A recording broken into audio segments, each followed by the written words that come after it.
Yamaha's T7 is a rugged bike, robust, simple, and sturdy. It's built for the trail and hates cleaning cloths. I've already racked up quite a few miles on this bike, and it still performs to my complete satisfaction. However, even this type has its weaknesses. Most are well known, but this one was quite unexpected.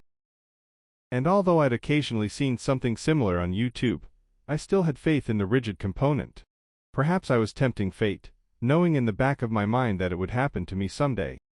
After my previous tour, where I was plagued by flat tires for 20 hours and assisted by the German police and emergency services, a new surprise was waiting for me.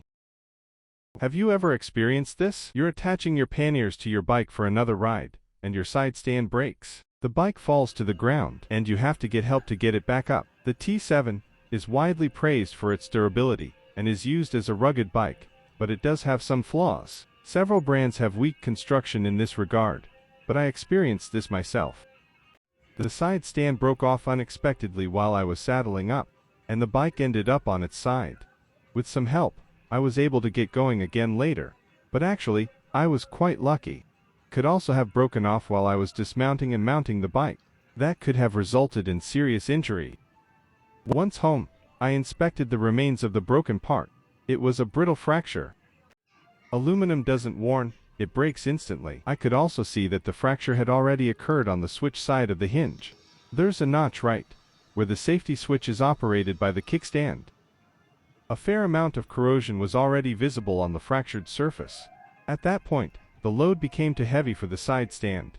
The ring broke further, and then the other side also broke off. In my opinion, the construction is very fragile, and the choice of material, in part, provides an unpleasant surprise.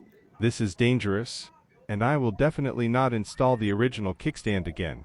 I'll find an alternative that offers me more safety. I've taken some close-ups to illustrate this, and I'll show you which product I have chosen. I'll show you where the weak point is on the kickstand. If the opening for the switch hadn't been in the ring, but in line with the center line on the side of the kickstand would have lasted longer. In my opinion, it's a design flaw, and not just any major one. Serious accidents could have happened, even out of use, in a bicycle shed or parking lot. My considerations aren't financial. Quality and durability are my top priorities. I'm not a brand freak, but I must admit that Camel DV, with all its products, offers a solution for weak points on various brands and types of motorbikes. The Africa Twin, Touareg, and especially the T7. All three fantastic bikes. Aesthetically, I'm also open-minded. Parts have to do what they're designed for. A motorcycle isn't meant for cleaning. My bike has to take me to places where I can't go by car. Sintered or cast aluminum parts in crucial positions compromise safety. Steel is the only option. Handmade, as far as I'm concerned. I chose the best product, the Camel DV Camelto, handmade specifically for the T7 and made entirely of steel. It looks good, looks safe, and is safe. The only kickstand I trust. You can see how to assemble it on the Camel DV YouTube channel. Every serious T7 user needs to know this. Prevention is key.